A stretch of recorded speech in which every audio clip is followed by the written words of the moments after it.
ভাই, আজকে একটি কথা বারবার মনে পড়তেছে, কবরের কথা। ভাই, কি বলবো ভাই, কবরের কথা স্মরণ হচ্ছে ভাই।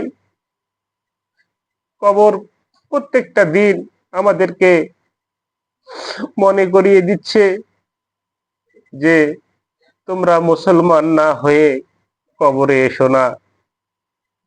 যদি মুসলমান হয়ে কবরে আসো, তোমার জন্য শান্তির বাগান হয়ে যাবে। আর যদি মুসলমান না হয়ে কবরে আসো, তোমার জন্য কঠিন শাস্তি অপেক্ষা করতেছে।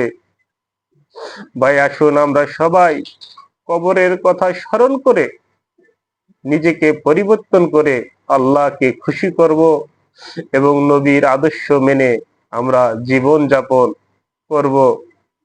আর বেশি বেশি করে কবরের কথা স্মরণ করব, আমাদের জীবনটাকে আমরা পরিবর্তন করব এবং আল্লাহকে খুশি করব, নবীকে ভালোবাসবো। তাহলে আমরা দুনিয়াও সফল হব, আখিরাতেও সফল হব। আসুন আমরা সবাই কবরের কথা স্মরণ করে নিজের জীবনটাকে পরিবর্তন করি।